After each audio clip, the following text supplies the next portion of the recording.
तर नमस्कार मित्रांनो, तुमचं सर्वांचं परत एकदा मनपूर्वक स्वागत आहे एका नवीन व्हिडिओमध्ये। आजचा व्हिडिओ महत्त्वाचा आहे, विशेष आहे, खास करून शहरातील लोकांसाठी नाही पण खेडेगावातील म्हणजे शेतकऱ्यांसाठी हा व्हिडिओ खूप महत्त्वाचा आहे।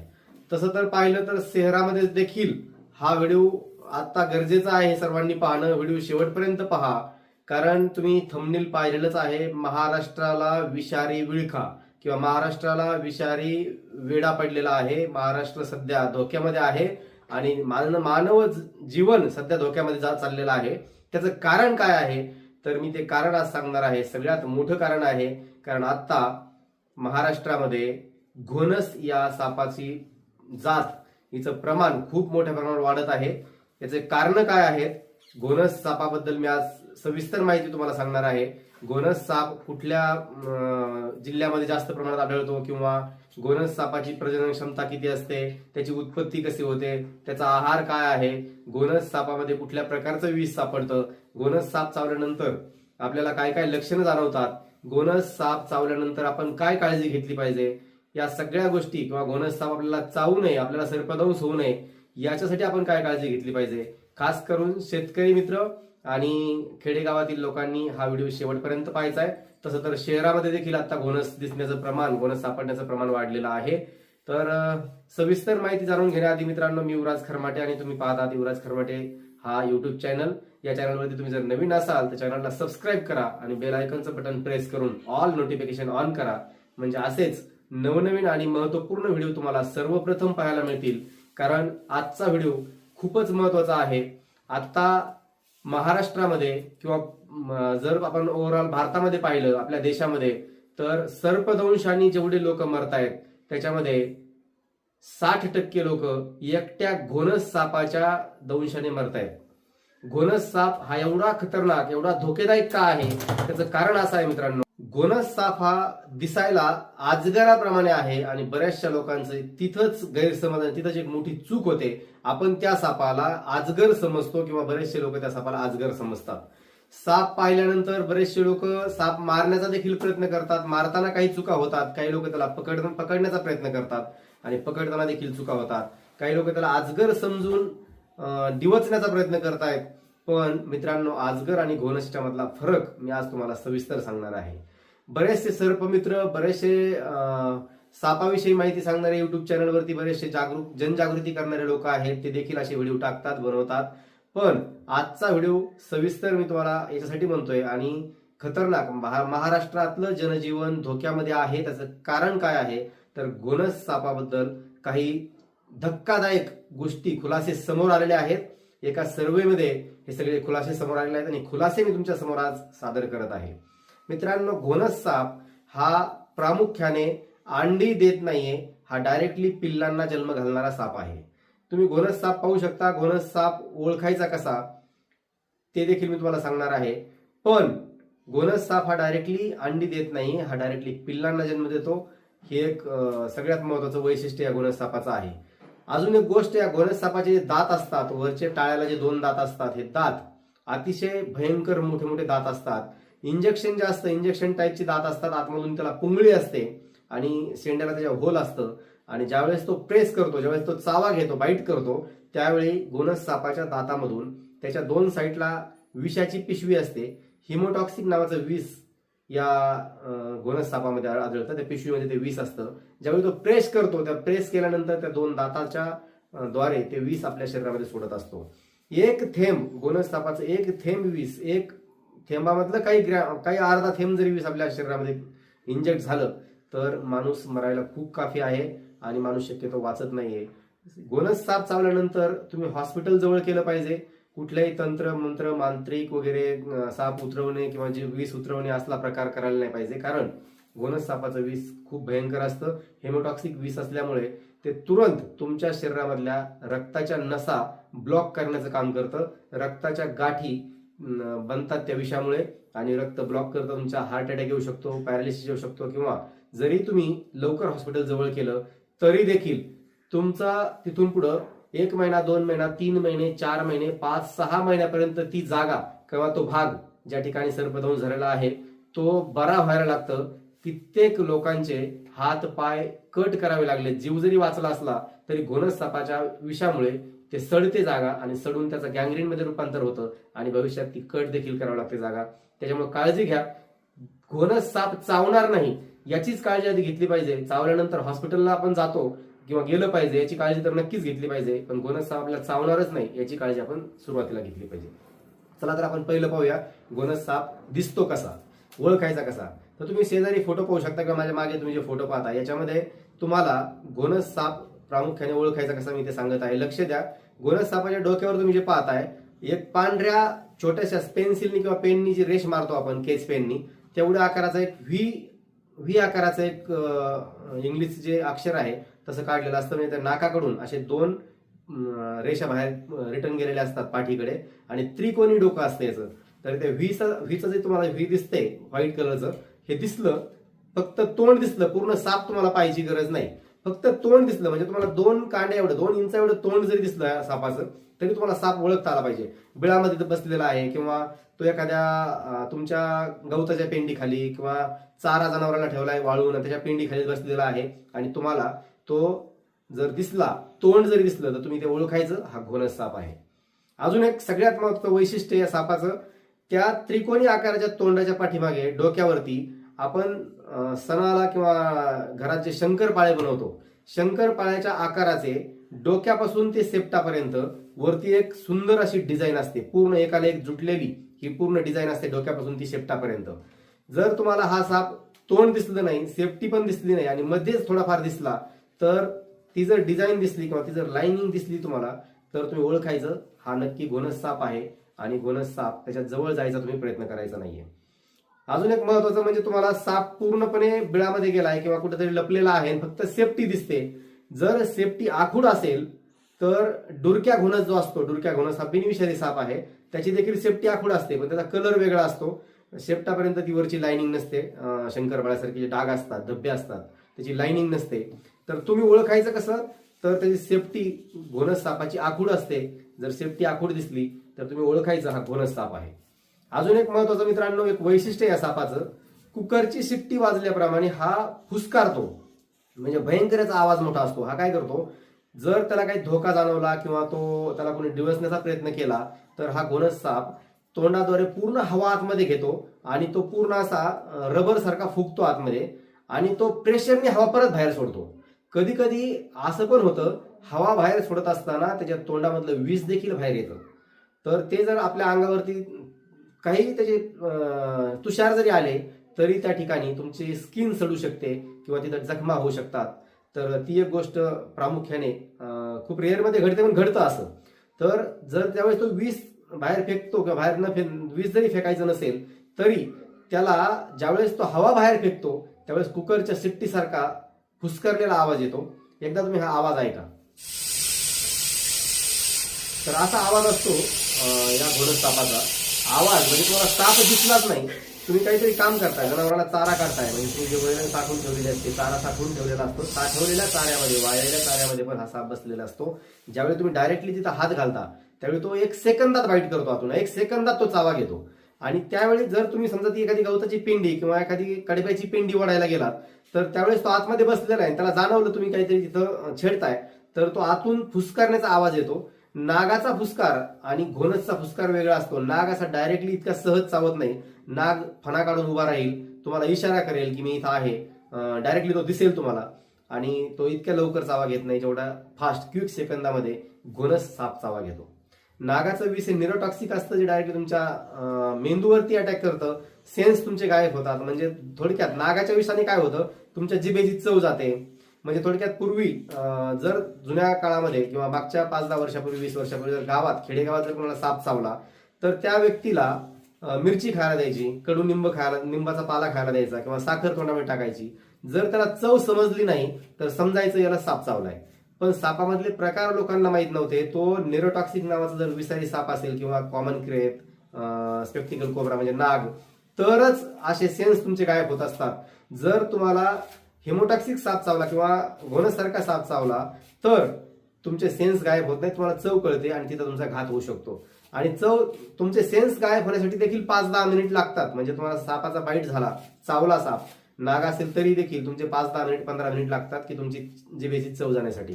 तर तो प्रकार आता करत बसायचा नाहीये. साप चावला तुम्ही पटकन हॉस्पिटलला गेलं पाहिजे. तर सगळ्यात महत्त्वाचा घोणस तुमच्या लक्षात आला असेल, ओळखायचा कसा, तर घोणस ज्या ठिकाणी बसलेला आहे त्या ठिकाणी तुम्ही जर डवचायचा प्रयत्न केला तर तो फुसकारतो, कुकरच्या शिट्टी सारखा त्याचा आवाज असतो, तुम्ही आवाज ऐकलेला आहे. हे झाले ओळखण्याचे काही प्रकार. आता आजगर साप याच्यासारखा दिसतो. आजगर हा बिनविषारी साप आहे. आजगर तुम्हाला चावला तरी देखील कुठल्याही प्रकारचं तुमच्या शरीराचं नुकसान करत नाही. त्या ठिकाणी थोडेसे दात लागतील, थोडीशी जखम होईल, जागा सडणार वगैरे नाही. तुम्ही जाऊन एखाद्या टीटीचं इंजेक्शन वगैरे घेऊ शकता डॉक्टरांकडून. तुम्हाला कुठलाही धोका होत नाही जीवितास तुमच्या. आजगर साप ओळखायचा कसा, त्याच्या अंगावर देखील धब्बे असतात पण लाइनिंगचे धब्बे नसतात. वाकडे तिकडे कुठेही म्हणजे तेडेमेडे धब्बे असतात, ते तुम्ही आजगर सहज ओळखू शकता. आजगराचं तोंड देखील मोठं असतं, त्रिकोणी असतं, पण आजगर दिसायला पूर्ण वेगळा असतो, मऊ स्मूथ असतो आजगर, आणि घोणस हा खरबूड असतो त्याच्या अंगावरती. तर हे तुम्ही ओळखलं पाहिजे, घोणस आणि आजगर याच्यामधला फरक. बरेचसे लोक त्याला आजगर समजतात आणि दिवसण्याचा प्रयत्न करतात. तर असं मुळात करू नका. घोणस अतिशय भयंकर आहे. आता मी जे थंबनेल लावलेलं आहे व्हिडिओला आणि थंबनेल पाहून तुम्ही व्हिडिओवरती आलेला आहे, त्याचं कारण असं आहे की महाराष्ट्राला विषारी विळखा पडलेला आहे, महाराष्ट्राला विषारी वेढा पडलेला आहे, तो म्हणजे घोणस सापाचा. घोणस साप याचं प्रमाण आता वाढत चाललेलं आहे. म्हणजे जसं आपण आता पाहतो की पुणे जिल्ह्यातील जुन्नर जे आहे, जुन्नर तालुक्यामध्ये बिबट्याचं प्रमाण वाढलं आणि नरभक्षक बिबट्याला वन विभागाने गोळ्या घालून त्याची हत्या केलेली आहे. असं बिबट्याला मारण्याचं कारण काय, वन विभागाला हा डिसिजन का घ्यावा लागला, हा निर्णय का घ्यावा लागला, तर बिबट्याचं प्रमाण वाढले आणि साहजिक तो जो बिबट्या होता तो नरभक्षक होता. म्हणजे तो मानवी रक्त त्याच्या तोंडाला लागलेलं होतं आणि त्यामुळे तो माणूस दिसला की त्याच्यावरती अटॅक करायचा. लहान मुलांना उचलून घेऊन जाणे किंवा मोठ्या माणसं शेतामध्ये काम करत असताना खाली वाकलेले जर दिसले तर येऊन अटॅक करणे. जास्त उंचीचा असेल तर तो शक्यतो अटॅक करत नाही. बिबट्या हा त्याच्या हाईटच्या जर मापात कोणी दिसलं तिथं अटॅक करत असतो. तर बिबट्याला गोळ्या घालून मारावं लागलं. प्राणी मित्रांना देखील वाईट वाटलं असेल, पण तिथं ते करणं गरजेचं होतं, कारण बिबट्या तो नरभक्षक होता आणि अजून जर त्यांचं प्रमाण वाढलं असे निर्णय सरकार अजूनही घेऊ शकतं. त्याचप्रमाणे घोणस सापाबद्दल मी तुम्हाला सांगायचंय मला. घोणस साप पूर्वी याचं प्रमाण कमी होतं आणि आज महाराष्ट्रामध्ये याचं प्रमाण सगळ्यात जास्त वाढत चाललेलं आहे. त्याचं कारण काय, आता आपण त्याची कारण पाहूया. तर पहिलं कारण आहे, पूर्वी खेडेगावामध्ये थोडेसे पिकं जे असायचे, शेतकरी जे पिकं पिकवायचा, हे पिकं बाजरी, ज्वारी, गहू असे पिकं पिकवायचं. आज काय झालंय, नगदी पिकाचं प्रमाण वाढलंय. नगदी पिकं म्हणजे कुठले, नगदी पिकं आहे सोयाबीन, उडीद, भुईमूग, हे जे महागडे पिकं आहेत, या पिकाचं उत्पादन आता शेतकरी घ्यायला लागलाय जास्त प्रमाणामध्ये. आणि याच्यामुळे काय व्हायला लागलंय, घोणस साप त्या तशा पिकांमध्ये जास्त प्रमाणात राहणं पसंत करतो. म्हणून घोणस साप आज शेतकऱ्यांना जास्त धोकादायक आहे, कारण ते पिकं जिथं आहेत तिथं शेतकऱ्यांनी काळजी घेतली पाहिजे. सगळ्यात महत्वाचं पिकामधलंच अजून एक कारण, घोणस साप वाढतो कसा, म्हणजे काय प्रमाण वाढलेलं आहे त्याच्यामधलं हे एक सगळ्यात महत्वाचं कारण आहे. आज प्रत्येकाच्या घरामध्ये चहा होतो आणि चहा एक घोणस साप वाढण्याचं कारण आहे. तुम्ही म्हणणार असं कसं, तर निश्चित ते सत्य आहे. आज प्रत्येकाच्या घरांमध्ये चहाचं प्रमाण वाढलं. चहा साहजिकच साखरेशिवाय आपण बनवत नाही आणि साखर आता जास्त प्रमाणात लागायला लागलेले आहे. म्हणजेच कारखाने जास्त प्रमाणात वाढत चाललेले आहेत, साखर कारखाने. आणि साखर कारखाने वाढले म्हणजे काय झालं, तर ऊस उत्पादन वाढलेलं आहे आणि ऊस उत्पादन वाढलं म्हणजे शेतकरी त्यांना भाव चांगला मिळतो, तर ते ऊस देखील जास्त प्रमाणात आता लावत आहेत. आणि घोणस साप ऊसामध्ये मोठ्या प्रमाणात राहणं पसंत करतो. म्हणजे घोणस साप ऊसामध्ये देखील आता जास्त प्रमाणात सापडतात, जास्त राहणं पसंत करतो. आता हे जे मी तुम्हाला सांगतोय हे झाले घोणस सापाला लपण्याचे कारण, जागा. घोणस साप राहणं या ठिकाणी पसंत करतो. अजून सगळ्यात महत्वाचं मला एक कारण सांगायचंय, आपल्याला आपले मोबाईल किंवा मोबाईलचे टावर याच्यामुळे देखील घोणस साप वाढत चाललेला आहे. तुम्हाला काय वाटतं तुम्ही कमेंट बॉक्समध्ये निश्चित व्यक्त व्हा, कमेंट करून सांगा. पण हे कारण समजून घ्या, मी आधी काय म्हणतोय. उगाच काही फालतूच्या कमेंट करू नका, कारण समजून घ्या. हे खूप मोठ्या सर्व्हे मधून माहिती समोर आलेली आहे आणि तीच माहिती मी तुम्हाला सांगत आहे. तर पहा, मोबाईल आणि मोबाईलचे टावर कसं कारण ठरू शकतं. तर मोबाईलला जी आता आपल्याकडे 5G ची रेंज आहे, याच्यावरती ट्रायल झाली पाठीमागे आणि बऱ्याचशा चिमण्या, काही पक्षी मरण पावल्याच्या न्यूज आल्या होत्या. आता 6G 7G याचा ट्रायल पण चालू करायला लागलेला आहे सरकार. म्हणजे हे जे रेंज आहे, हे जे नेटवर्क आहे, याचे जे रेडिएशन्स आहेत, या रेडिएशनमुळे काय होतंय, चिमण्या दगावल्या, त्यांचा जीव त्यांना गमवावा लागला, हा झाला एक भाग.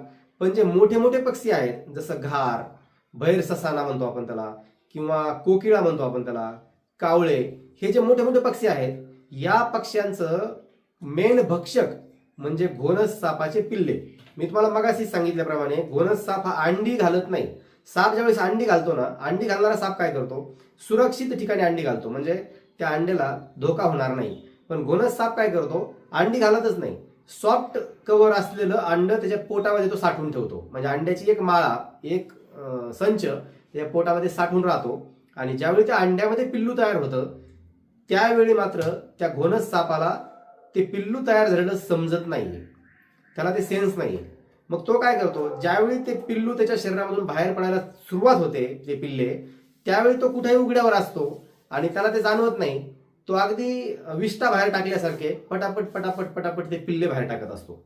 आता घोणस साप किती पिल्लांना जन्म घालतो, तर घोणस साप हा 20, 30, 40, 50, 60, 70, 80, 90, 100 आणि 100 पेक्षा जास्त रेकॉर्ड 104 पिल्ल घोणस सापाचे एकाच ठिकाणी काही सर्पमित्रांना सापडलेले आहेत.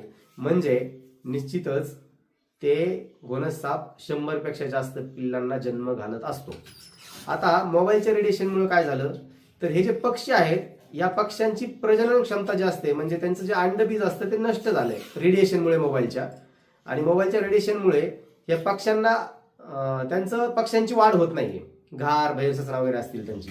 आणि हा घोणस साप ज्यावेळी उघड्यावरती हे पिल्लांना जन्म घालायचा पूर्वी, त्यावेळी आकाशामध्ये घार, बहिरससना, कावळे, कोकिळे हे जे पक्षी असायचे, मोर, हे त्या पिल्लांना जसं जन्माला आलं पिल्लू तसं ते टपकन उचलून घेऊन जायचे. ह्या पिल्लं त्याला त्यांचं भक्षक असायचं.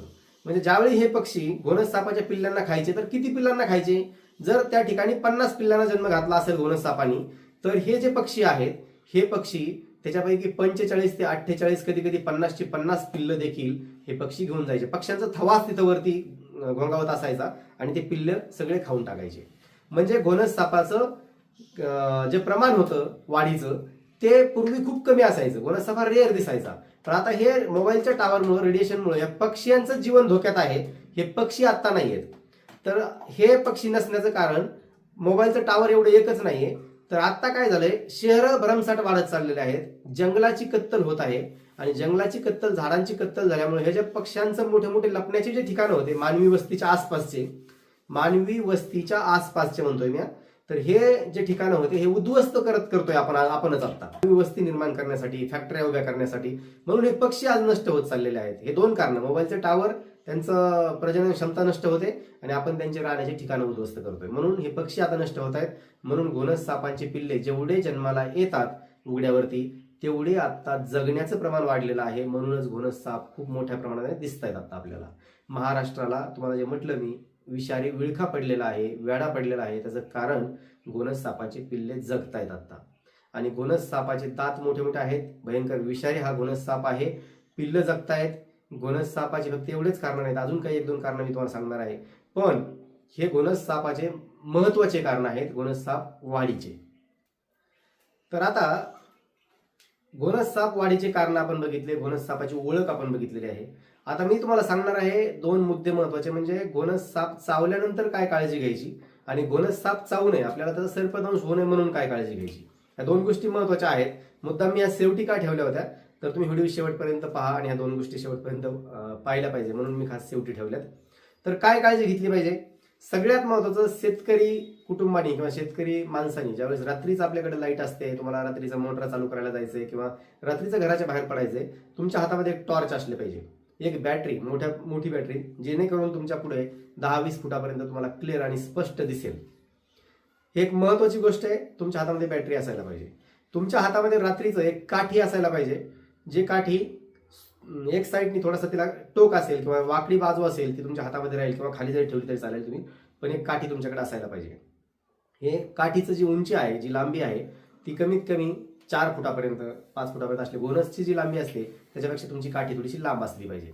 ह्या 2 गोष्टी तुमच्या हातामध्ये असायलाच पाहिजे. तिसरी गोष्ट म्हणजे ज्यावेळेस तुम्ही रात्रीचं बाहेर पडता त्यावेळी तुमच्या पायामध्ये एक बूट असला पाहिजे. आता तुम्ही म्हणणार महिला वगैरे बाहेर पडताना काय, तर महिलांनी देखील तुम्ही सुरक्षा म्हणून बूट वापरला पाहिजे. रात्रीचं बूट पायात असायला पाहिजे. बूट थोडासा जाड, त्याचं जे कव्हर असेल ते जाड असलं पाहिजे, कारण घोणसचे दात हे टणक आणि मोठे असतात, लांब असतात, तर बूट तुमच्या पायामध्ये असायला पाहिजे. बूट थोडासा ढिल्ला, जास्त फिटिंग नका, ढिल्ला बूट तुम्ही घातला तर काय होतं, पाय तुमचा पाठीमागे राहतो, पुढचा टोक वगैरे त्याचा बुटाचा थोडासा लांब असला पाहिजे, म्हणजे त्याने जर पकडलं तर त्या टोकामधून तुमचे दात तुमच्या पायापर्यंत लागणार नाहीत. ही एक काळजी घेतली पाहिजे. बॅटरी, काठी आणि बूट तुमच्या हातामध्ये असायला पाहिजे, बूट पायात आणि काठी आणि बॅटरी हातामध्ये असायला पाहिजे. ही एक काळजी तुम्ही घेतली पाहिजे. अजून काही कारणं आहेत, त्याची काळजी तुम्ही काय घेतली पाहिजे, ज्यावेळी तुम्ही कुठं असा हात घालणार आहेत, म्हणजे चारा काढण्यासाठी असेल, ऊस तोडण्यासाठी असेल, त्यावेळी त्या ठिकाणी तुम्ही थोडी काठी आधी फिरवली पाहिजे, काठीने थोडं डवचलं पाहिजे. असं डिवचल्यानंतर काय होतं, त्या ठिकाणी जर घोणस बसलेला असेल तर तो फुसकारतो, तुम्हाला अंदाज येईल की तिथं घोणस साप आहे. कारण आत्ताचं जे प्रमाण आहे ना, शेतकरी खूप जास्त, शेतकऱ्यांच्या जीवाला धोका होतोय, बरेच प्रमाण वाढलेलं आहे. खूप लोकांना सध्या घोणस सापाचा बाईट खेडेगावामध्ये होत आहे. तर तुम्ही काळजी घेतली पाहिजे साप चावू नये याची. दुसरी गोष्ट, आता याच्या एवढ्यातून जर तुम्हाला सर्पदंश झालाच, घोणस डायरेक्टली तुमच्या अंगावरती येऊन चावत नाही, ज्यावेळी तुम्ही त्याच्या जवळ जाता, त्याला भीती जाणवती, त्यावेळी तो चावतो. याच्यातून जर साप चावलाच तर सगळ्यात मोठी चूक, आमच्याच जवळच्या आमच्या गावामध्ये माझ्या एका मित्राच्या आईला हा घोणस सापाचा बाईट झाला होता, आणि तो 100% घोणस होता. कारण हरभरा कापताना जे जमिनीला भेगा पडलेल्या असतात, भेगामध्ये बसलेला होता, आणि खालून त्यांनी 1 सेकंदात बाईट केला हाताला, आणि तिथं तो मित्र उभा असताना त्यांनी त्या आईच्या हातावरती ब्लेडनी किंवा हातामध्ये जे धारदार इळा होता त्या इळ्याने काही जखमा केल्या होत्या.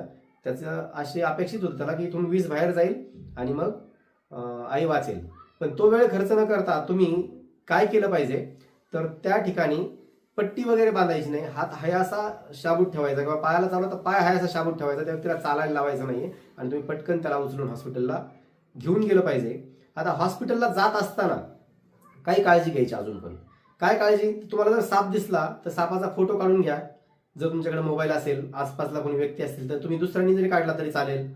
तर ज्याला बाईट झालाय तो व्यक्ती साहजिक घाबरलेला असतो, तर शेजारच्या व्यक्तीचं ते काम आहे, तुम्ही त्या ठिकाणी पटकन त्या सापाचा फोटो काढला पाहिजे, कुठला साप आहे. आणि तुमच्या आसपास तुम्ही ज्या हॉस्पिटलला चाललात त्याचा नंबर अवेलेबल करून प्रत्येक डॉक्टरला पटकन तुम्ही त्या डॉक्टरला तो फोटो शेअर केला पाहिजे की हा साप याचा मला बाईट झालेला आहे. तर डॉक्टर त्या सापावरती कुठलं तुम्हाला इंजेक्शन द्यायचंय, अँटीव्हेनम कुठलं द्यायचंय, त्याची तो तयारी करून ठेवत असतो तुम्हाला जाईपर्यंत. म्हणजे तिथलचे 10 मिनिट वाचतात त्यांचे सगळं सेटअप करण्यामध्ये, ते 10 मिनिट तुमचे वाचतात. शक्य झालं तर ज्या सापाने तुम्हाला बाईट केलेला आहे तो साप तुमच्या आसपासच्या व्यक्तीला बोलवून पटकन त्याला मारून तुम्ही सोबत घेऊन गेले, जर तुम्हाला फोटो शेअर नाही करता आला तर डॉक्टरला तो साप पाहता येतो, आणि डॉक्टर त्याच्यावरती अँटीव्हेनम कुठलं दिलं पाहिजे त्याच्यावरती ते इलाज करतात. हे सगळ्यात महत्वाची साप चावल्यानंतर घ्यायची काळजी आहे. कुठलंही त्या ठिकाणी कापायचं नाहीये, त्याला कुठले दोरी किंवा रबर बांधायचं नाहीये, हात असेल, पाय असेल, बोट असेल, जर तुम्ही त्याला बांधलं तर ते धोका होऊ शकतो तुम्हाला, त्या ठिकाणी जागा सडू शकते, हात पाय कट करण्याची वेळ पण येऊ शकते. तर काळजी घ्या, कुठल्याही प्रकारचं असं बांधू नका, कुठल्याही प्रकारचं तिथं कापू नका, विष बाहेर ओढण्याचा प्रयत्न करू नका, रक्त बाहेर काढण्याचा प्रयत्न करू नका. आधीच घोणस साप त्या जागेला खूप खराब करत असतो, आणि तुम्ही जर त्या ठिकाणी काही कापण्याचा प्रयत्न केला तर ती जागा सडण्याचे चान्सेस जास्त असतात, जखम भरून येत नाहीये, हे त्याचं कारण आहे. तर डॉक्टरांना तुम्ही संपर्क केला पाहिजे. आता हॉस्पिटलला कुठल्या गेलं पाहिजे, बऱ्याचदा सर्पदंश झाल्यानंतर, सापाचा बाईट झाल्यानंतर आसपासला जे लोक असतात, नातेवाईक, मित्र, कंपनी, शेजारी पाजारी सगळे जमा होतात, आणि तिथं सल्ले मसलत चालू होते, सल्ला मसलत. कुणी म्हणतं ह्या हॉस्पिटलला घेऊन जा, तिथं डॉक्टर चांगला नाहीये, कुणी म्हणतं इकडे घेऊन जा, तिकडचा डॉक्टर चांगला नाहीये. तर हे सल्ला मसलत करण्यापेक्षा अशा वेळी तुम्ही चांगला डॉक्टर शोधत बसण्यात वेळ खर्च करायचा नाही. सगळ्यात मोठी चूक तुम्ही करताय. शेवटचे मी तुम्हाला ही काळजी घेण्याचं शेवटचं कारण सांगतोय, जे हॉस्पिटल 40 मिनिटं 45 मिनिटाच्या अंतरावर आहे त्याच हॉस्पिटलला तुम्ही जवळ केलं पाहिजे. ही एक सगळ्यात शेवटची आणि महत्वाची तुम्ही काळजीपूर्वक ही गोष्ट लक्षात ठेवा. हा व्हिडिओ जास्तीत जास्त शेअर करा, प्रत्येक शेतकऱ्यांपर्यंत हा व्हिडिओ गेला पाहिजे. जे हॉस्पिटल तुमच्या घरापासून 40 ते 45 मिनिटाच्या अंतरावरती आहे त्याच हॉस्पिटलला तुम्ही गेलं पाहिजे. कारण तो जो घोणस साप आहे त्याचं विष किती प्रमाणात तुमच्या बॉडीमध्ये इंजेक्ट झालंय तुमच्या लक्षात आलेलं नसतं, आणि 40-45 मिनिटापेक्षा जास्त वेळ तुमच्याकडे नसतो. कारण तो रक्ताच्या, परत सांगतोय मी, रक्ताच्या तुमच्या गाठी बनवत असतो, आणि नसा ब्लॉक करण्याचं काम ते विष करत असतं. त्याच्यामध्ये हेमोटॉक्सिक नावाचं विष असतं. हे विष अतिशय भयंकर असतं, आणि ह्या काळजी तुम्ही घेतल्याच पाहिजे. तर आजच्या व्हिडिओमध्ये इतकंच. व्हिडिओ कसा वाटला नक्की कमेंट करून सांगा. व्हिडिओ आवडला असेल तर लाईक करा, आणि जास्तीत जास्त लोकांना हा व्हिडिओ शेअर करा. धन्यवाद.